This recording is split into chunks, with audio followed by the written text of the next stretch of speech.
Everyone and welcome back to my channel. मेरा नाम है शिखा चौधरी। आपका स्वागत करती हूँ अपने चैनल पे जिसका नाम है फार्मेकेशन। आज की इस वीडियो में हम क्या पढ़ने वाले हैं मैं आपको बता दूं। आज की वीडियो में हम पढ़ने वाले हैं बी फार्मा सेकंड ईयर का एक सब्जेक्ट जो कि थर्ड सेमेस्टर में आप पढ़ोगे जिसका नाम है फार्मास्यूटिकल इंजीनियरिंग। तो माय प्लान इज दैट कि मैं बी फार्मा फर्स्ट ईयर का एक सब्जेक्ट, ऐसे ही सेकंड ईयर का एक subject, third year and fourth year का एक सब्जेक्ट लगातार मैं चारों की वीडियो डेली मैं अपलोड करूंगी सो दैट कि जो चारों ईयर्स के जो बच्चे हैं वो उस चैनल से कनेक्टेड रहें। सो चलिए स्टार्ट करते हैं आज की इस वीडियो को। The topic and the subject name is pharmaceutical engineering और इसमें यूनिट फर्स्ट का एक टॉपिक जिसका नाम है साइज रिडक्शन। यूनिट फर्स्ट की अगर हम बात करें तो वो 3 पार्ट्स में डिवाइड है। नंबर फर्स्ट है फ्लो ऑफ फ्लूइड्स, सेकंड है साइज रिडक्शन, थर्ड है साइज सेपरेशन। तो मुझे एक शुरुआत करने के लिए साइज रिडक्शन थोड़ा सा इजी लगा अदर टॉपिक से यूनिट फर्स्ट के, तो हम उसी से स्टार्ट कर रहे हैं जिसका नाम है साइज रिडक्शन। स्टार्ट करने से पहले टॉपिक को हमको ये जानना जरूरी है जो टॉपिक हम जिस पर्टिकुलर सब्जेक्ट में पढ़ रहे हैं उस पर्टिकुलर सब्जेक्ट का क्या मीनिंग है, क्या उसका यूज है फार्मेसी में। जब हम बात करते हैं बी फार्मेसी या डी फार्मेसी की तो एक चीज जो दिमाग में आती है वो आती है टैबलेट या मेडिसिन, पेशेंट, हॉस्पिटल, ये सब चीजें यानी मेडिकल फील्ड से रिलेटेड ये पूरा प्रोग्राम है। लेकिन जब हम बात कर रहे हैं इस पर्टिकुलर सब्जेक्ट की जिसका नाम है फार्मास्यूटिकल इंजीनियरिंग, तो बेसिकली फार्मास्यूटिकल इंजीनियरिंग का मेडिकल फील्ड में क्या काम है, एक क्वेश्चन दिमाग में आता है। तो जो हम क्यों पढ़ रहे हैं इस पर्टिकुलर सब्जेक्ट को, तो बेसिकली जो भी इंडस्ट्रियल प्रोसेस है, जो भी मशीन्स या फिर आप कह सकते हो complete engineering process, machines, mills जो भी यूज हो रही है to formulate out a medicine, वो उन सब चीजों की स्टडी हम इस पर्टिकुलर सब्जेक्ट में पढ़ेंगे जिसका नाम है फार्मास्यूटिकल इंजीनियरिंग। तो चलिए स्टार्ट करते हैं with the definition of this subject. तो चलिए देखते हैं क्या डेफिनेशन है। Study of a industrial process in which raw materials are changed into pharmaceutical useful product, यानी कि इंडस्ट्रियल प्रोसेस, उन सभी इंडस्ट्रियल प्रोसेस, उन सभी इंजीनियरिंग प्रोसेस की स्टडी जिसकी हेल्प से हम किसी भी रॉ मटेरियल को एक फार्मास्यूटिकल यूजफुल प्रोडक्ट में कन्वर्ट करते हैं, उसको कहते हैं हम फार्मास्यूटिकल इंजीनियरिंग। यानी कि सब्जेक्ट में हम पढ़ने वाले हैं, स्टडी करने वाले हैं वो सभी इंडस्ट्रियल प्रोसेस के बारे में जिसकी हेल्प से हम अपने रॉ मटेरियल को एक यूजफुल फार्मास्यूटिकल प्रोडक्ट में कन्वर्ट करते हैं। तो ये तो हो गई डेफिनेशन ऑफ फार्मास्यूटिकल इंजीनियरिंग। आगे बढ़ते हैं और डिफाइन करते हैं कि टॉपिक के मायने क्या हैं, जो है साइज रिडक्शन। अगर आप साइज रिडक्शन को 2 पार्ट्स में डिवाइड करो, that will be first will be the size and second will be the reduction. तो it is easily indicate as the name indicate कि किसी भी पर्टिकुलर के साइज को रिड्यूस करना is known as size reduction. आप एक मेडिकामेंट बना रहे हो, आप एक फॉर्मुलेशन बना रहे हो, आपके पास रॉ मटेरियल है जो कि बड़े बड़े पीसेस में अवेलेबल है, तो उसको बिना उसका साइज रिड्यूस किए हुए आप वो मेडिकामेंट फॉर्मुलेट नहीं कर सकते हो। तो उस प्रोसेस को एक नेसेसरी प्रोसेस है, एक रॉ मटेरियल के साथ की जाने वाली प्रोसेस है, बेसिक प्रोसेस है in the manufacturing process of any kind of dosage form, उसको बोलते हैं साइज रिडक्शन। तो साइज रिडक्शन क्या है? It is nothing but it is a conversion of large masses particles का स्मॉल मासेस पार्टिकल में convert कर देना is known as size reduction, right. तो ऐसे यहाँ पे दिया है reducing large unit masses into small unit masses is known as size reduction. बड़े बड़े पार्टिकल्स को किसी भी मिल की हेल्प से, इक्विपमेंट की हेल्प से, मैकेनिकल फोर्स की हेल्प से छोटे छोटे पार्टिकल्स में डिवाइड कर देना, रिड्यूस कर देना उसके साइज को, उसको कहते हैं हम size reduction. I hope you will understand. Now we will move to next topic that is objective. हम साइज रिडक्शन कर रहे हैं, मैकेनिकल फोर्स अप्लाई कर रहे हैं, दुनिया भर की मशीन उसमें लगा देंगे, साइज रिड्यूस होना चाहिए। लेकिन हम कर क्यों रहे हैं, किस लिए कर रहे हैं, तो उसके ऑब्जेक्टिव्स क्या है। ऑब्जेक्टिव्स क्या है? नंबर फर्स्ट ऑब्जेक्टिव है ये इंक्रीज करता है सरफेस एरिया। अब सरफेस एरिया क्या होता है? तो बेसिकली आपके पास एक बहुत बड़ा पार्टिकल है, आप समझ लीजिए, आप ये समझ लीजिए आपने एक जो है ईंट जो है वो अपने हाथ से ली, उठा ली, आराम से आप उठा पा रहे हैं ईंट, लेकिन फिर क्या होगा कि अब हम इस पे फोर्स अप्लाई कर रहे हैं कि इसको ब्रेक कर दो, 5, 6, 7 पार्ट में ब्रेक कर दो। हमने अप्लाई किया फोर्स, हमने उसको ब्रेक कर दिया ना, वो 5-6 छोटे छोटे पार्टिकल्स बन गए, 10 बन गए, 10 बना लिए। अब क्या आप एबल है उन सारे पार्टिकल्स को एक हाथ से उठाने के लिए? नहीं, आप एक हाथ में वो सारे जो ईंट के जो टुकड़े हैं वो नहीं उठा पाएंगे, ठीक है। तो क्या हुआ, सरफेस एरिया इंक्रीज हुआ, आप 2 हाथ से उठा पाएंगे, या हो सकता है कोई छोटा सा आपको बर्तन लेना पड़े उसको उठाने के लिए, तो सरफेस एरिया इंक्रीज हुआ। जहां आप एक ईंट, उस ईंट को एक हाथ से उठा पा रहे थे, अब उसके पार्टिकल्स को एक हाथ से नहीं उठा पा रहे हैं। तो एक बड़े से पार्टिकल्स को, ये बड़ा सा जो पार्टिकल है एस समझ लीजिए, ये वाला पार्टिकल है, कितना एरिया कवर कर रहा है, इतना एरिया कवर कर रहा है। वही हमने छोटे छोटे पार्टिकल्स में इसको डिवाइड कर दिया, ठीक है, काफी ज्यादा पार्टिकल्स। अब ये इसके मुकाबले ज्यादा एरिया कवर कर रहा है, ठीक है।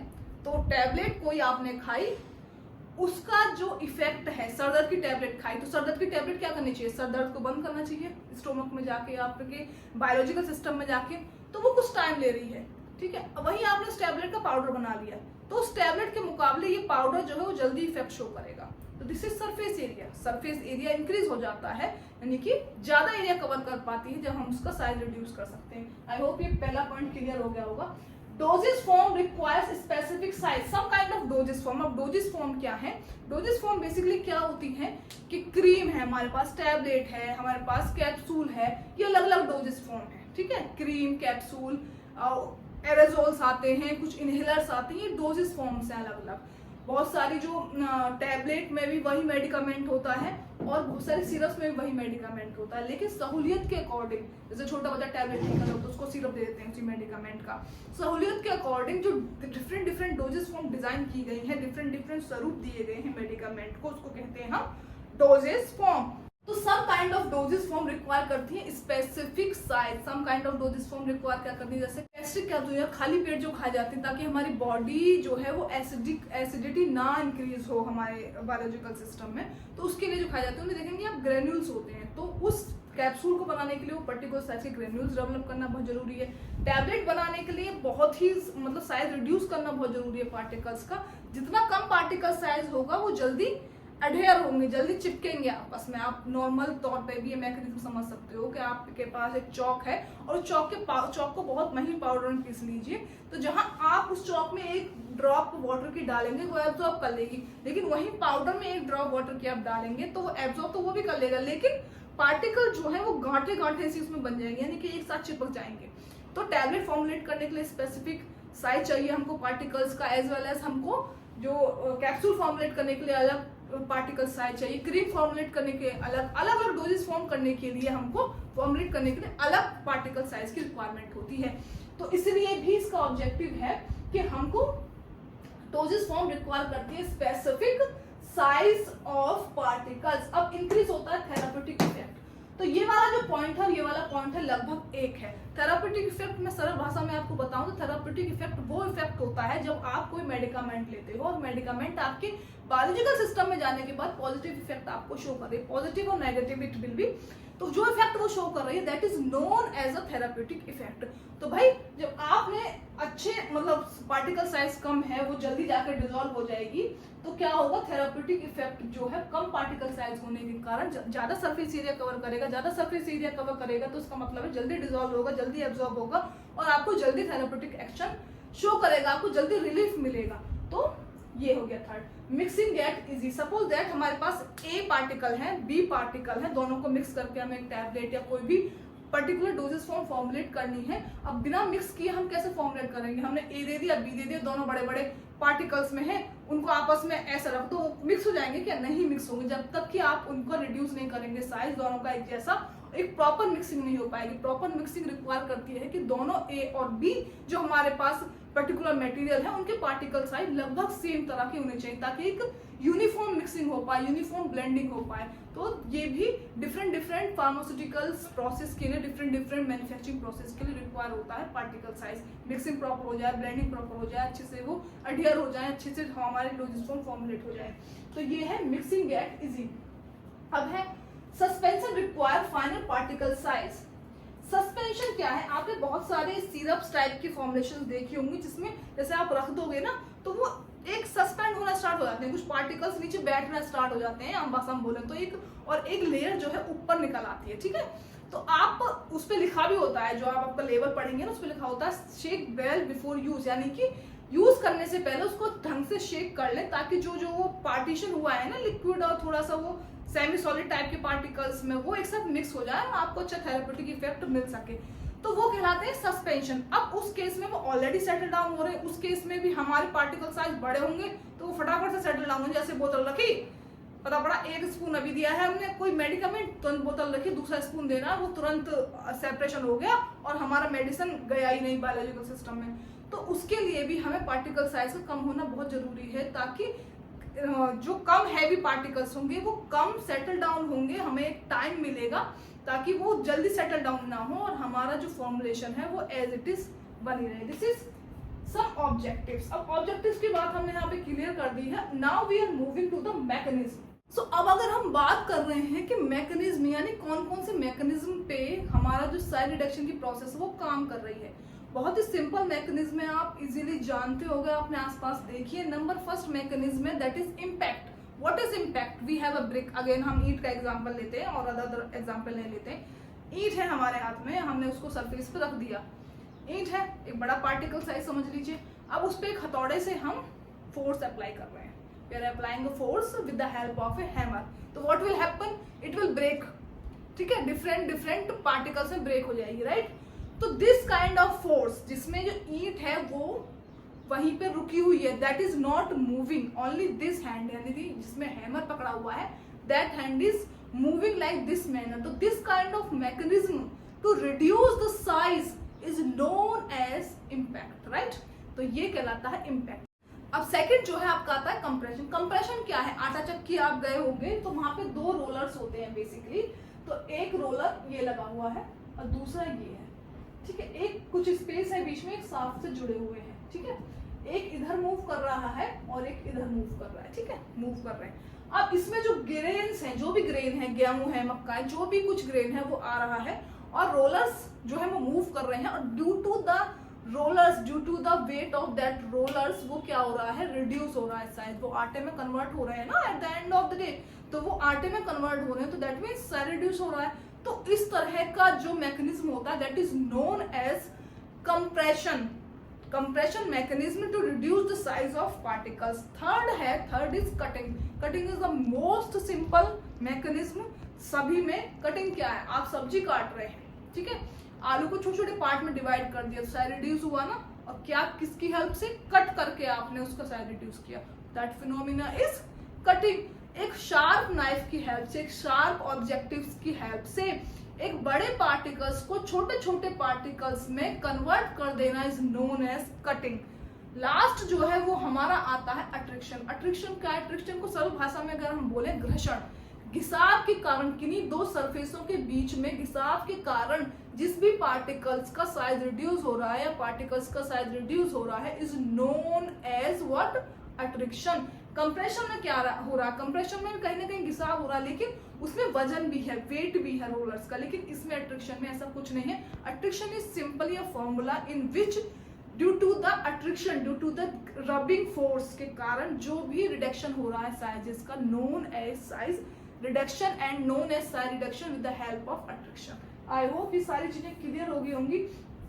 अब सर्टेन लॉ है, law governing size reduction, certain theories हैं, भाई किन थ्योरीज पे काम कर रहे हैं उनको हम पढ़ लेते हैं सिंपली। बहुत ज्यादा बड़ा क्वेश्चन इन पे नहीं आता है, सिंपल पूछ लिया जाता है कि how many theories are there for size reduction, तो उसका डेफिनेशन आप कवर अप कर सकते हैं। तो नंबर फर्स्ट, अच्छा सबसे सरल चीज क्या है ये देखने के लिए, ये अनुमान लगाने के लिए कि क्या क्या टाइप के क्वेश्चंस पूछे जा सकते हैं एग्जाम में, you just go to your library, जो लाइब्रेरी है आपकी कॉलेज की, यूनिवर्सिटी की, उसमें जाइए और लास्ट 10 ईयर्स के पेपर्स को आप एक बार फाइंड आउट कर लीजिए, तो आपको उससे इजीली आपको पता लग जाएगा किस तरह के क्वेश्चन पूछे जाते हैं, ठीक है। अब ग्रिफिथ थ्योरी क्या कह रही है? The amount of force. अच्छा क्या कह रही है थ्योरी में? देखिए भाई मैं आपको बता देती हूँ। मान के चलिए ये एक पार्टिकल है, ठीक है, पार्टिकल में आपने फोर्स अप्लाई किया, कोई भी टेक्निक लगा ली, कोई भी मैकेनिज्म लगा लिया, चलो हम लगा लेते हैं mechanism impact. Impact he force apply कर रहे हैं तो इम्पैक्ट ही मोस्ट सुटेबल रहेगा। इम्पैक्ट आपने अप्लाई किया, इम्पैक्ट जैसे ही आपने हथौड़ा मारा इसमें क्रैक आ गया, क्रैक आता है ना, तभी तो ब्रेक डाउन होता है। अब इसमें यही कहा जा रहा है कि अमाउंट ऑफ फोर्स, जो अमाउंट ऑफ फोर्स अप्लाई किया जा रहा है वो डिपेंड करता है क्रैक की लेंथ पर डिपेंड करता है, ठीक है। तो अमाउंट ऑफ फोर्स जो भी अप्लाई किया गया उससे क्रैक की लेंथ कितनी है उस पर वो डिपेंड करता है। जितनी क्रैक की लेंथ है उसके अकॉर्डिंग आप फोर्स अप्लाई करेंगे।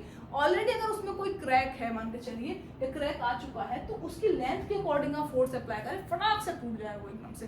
जैसे मान लीजिए ईंट तोड़ते हैं, पहला मारा तो उसमें क्रैक आ गया, फिर हम देखेंगे दूसरा बंदा बोलता है एक बार जोर से मारते पैसे उसमें वो टूट जाएगी। तो हम वो क्रैक की लेंथ क्या आई है, किस फोर्स के अकॉर्डिंग, कितना फोर्स हमें लगाया कि वो क्रैक आया, और हमको कितना फोर्स और इंक्रीज करना ताकि वो क्रैक जो है वो ब्रेक हो जाए, यानी कि वो साइज में टूट जाए, तो उस पर डिपेंड करती है। तो ये पहली थ्योरी है। अब सेकंड थ्योरी क्या कह रही है? सेकंड थ्योरी है fix law, who work required to reduce the size of a given quantity of material is constant। जो वर्क आप कर रहे हो क्या करने के लिए? रिड्यूस करने के लिए साइज को। एक गिवन क्वांटिटी, एक क्वांटिटी दे रखी है आपको मटेरियल की, उसके साइज को रिड्यूस करने के लिए जो आप वर्क कर रहे हो वो कांस्टेंट है। किसके लिए? For the same reduction ratio, same reduction ratio के लिए to the original size, regardless to the original size. ये कह रही है किक्स लॉ। अब है टिंगर्स लॉ। ये क्या कहना है? Work use for particular size reduction is directly proportional to the new surface produce. जो वर्क यूज जो हुआ है किसके लिए? पर्टिकुलर साइज रिडक्शन के लिए, वो डायरेक्टली प्रोपोर्शनल है न्यू सरफेस प्रोड्यूस। आपने वर्क किया, आपने साइज रिडक्शन किया, ठीक है, साइज रिडक्शन किया आपने, वही एग्जांपल सेम, ईंट तोड़ी, दो पार्ट में डिवाइड हो गई, ठीक है, जिसको हम आम भाषा में बोलते हैं, छोटी छोटी ईंट होती है, अद्धा जो बोलते हैं उसको, ठीक है। आपने एक तोड़ी, दो पार्ट्स में डिवाइड हो गई, दो आधे आधे पार्ट्स में डिवाइड हो गए। अब उनकी नई सरफेस बनी, ये पूरी ईंट है, ठीक है, आपने ब्रेक कर दिया, दो पार्ट्स में डिवाइड हो गई, ये दो पार्ट्स हो गए, तो इनकी नई सरफेस बन गई ना ये। तो यही कह रहा है ये लॉ कि वर्क जो यूज हुआ है पर्टिकुलर साइज को रिड्यूस करने के लिए वो डायरेक्टली प्रोपोर्शनल है किसके? न्यू सरफेस जो प्रोड्यूस हुई है उसके डायरेक्टली प्रोपोर्शनल है। अब है थर्ड लॉ, ये है Bond's law. Work use to reduce particle size is proportional to the square root of the diameter of the particle produce. इसी के सिमिलर है, इसमें पर ये कह रहा है कि जो वर्क यूज हुआ है पर्टिकुलेट का साइज रिड्यूस करने के लिए वो क्या है? प्रोपोर्शनल है किसके? Square root of diameter of the new particle produce, ठीक है। ये पार्टिकल्स थे, इसमें हमने साइज रिड्यूस करके छोटे छोटे पार्टिकल्स हुए, तो इसका जो डायमीटर का स्क्वायर जो है वो क्या है? प्रोपोर्शनल है किसके? पार्टिकल जो वर्क हमने किया है उसको साइज रिड्यूस करने के लिए। तो ये हो गए हमारे कितने लॉ हैं? 1 2 3 4 लॉ हैं, ठीक है, 4 ही हमारे मैकेनिज्म है साइज रिड्यूस करने के, 4 ही लॉ हैं। अब लास्ट में आता है फैक्टर्स अफेक्टिंग साइज रिडक्शन। बहुत सारे फैक्टर्स हो सकते हैं जो अफेक्ट कर सकते हैं साइज रिडक्शन को, भाई बहुत सारे फैक्टर्स हो सकते हैं। नंबर फर्स्ट हो जाता है स्टिकीनेस। अगर आपका चुई सा है, गमी सा है पार्टिकल, हैमर मार रहे हो तो हथौड़े पे चिपक जाएगा, हथौड़े की सरफेस पे चिपक जाएगा, क्या रिडक्शन होगा पार्टिकल्स का? कुछ भी रिडक्शन नहीं होगा, वो चिपके जा रहा है, ग्वी है, एकदम से एकदम स्टिकी सा मटेरियल है। सेकंड है फाइब्रस, जैसे अदरक होती है, ठीक है, अदरक को आप कूट रहे हो तो एकदम से फटाक से तो ब्रेक डाउन नहीं होती है ना, वो भी ऐसे इलझती सी रहती है, एकदम से रेशे से निकलते रहते हैं, वो भी चीजें। आपका टाइप ऑफ मटेरियल क्या है? स्टिकी है, एकदम से कड़क है, अगर जो स्ट्रॉन्ग है, कड़क है, सॉलिड है, वो आराम से ब्रेक डाउन हो जाएगा, फटाक से ईंट पे हथौड़ा हमारा टूट गई। लेकिन वहीं पे अगर हम बात करें, हम बात कर रहे हैं अदरक टाइप के फाइब्रस मटेरियल की, प्लांट बेस्ड मटेरियल के, प्लांट से जो हमको मिलते हैं उसकी, तो वो इतनी जल्दी ब्रेक डाउन नहीं होते हैं, अच्छे पार्टिकल्स में नहीं हो, एक जैसे पार्टिकल्स में ब्रेक डाउन नहीं हो पाते हैं। हार्डनेस बहुत ज्यादा हार्ड है, बहुत ज्यादा हार्ड हमारे वो हैं पार्टिकल्स, तो वो भी ब्रेक डाउन होने में ज्यादा फोर्स एप्लीकेबल होता है। जब ज्यादा पकी हुई ईंट होती है ना, उसको ब्रेक करने में बहुत ज्यादा फोर्स एप्लीकेबल होता है। फाइब्रस जो मैंने अभी बताया आपको, इलास्टिक, स्टिकी वही बता चुकी हूँ मैं। मेल्टिंग पॉइंट क्या है? What is the melting point? Basically हम किसी, मान के चलिए चक्की है, ठीक है, उसमें हम ग्रेन को पीस रहे हैं, गेहूं को पीस रहे हैं, मान के चलिए ग्रेन की जगह हम मटेरियल, वहाँ पे कोई भी पर्टिकुलर चौक को ही अगर हम पीस कर चल रहे हैं, खड़िया टाइप का मटेरियल, उसका पाउडर बनाना है हमको चक्की टाइप की एक मिल में। अब मिल चलते चलते टेम्परेचर तो इंक्रीज होता है ना, पत्थर तो रगड़ते हैं तो टेम्परेचर तो इंक्रीज होगा। अब जो उसमें मटेरियल पीसा जा रहा है, मान के चलिए वही हीट सेंसिटिव है, वो मेल्ट हो गया उसी में, मान के चलिए उसका टेम्परेचर हुआ 20 डिग्री सेल्सियस, और जो मटेरियल उसमें पिस रहा है उसका टेम्परेचर होगा, सहन कर नहीं सकते, 10 डिग्री सेल्सियस, तो उसी में मेल्ट हो जाएगा।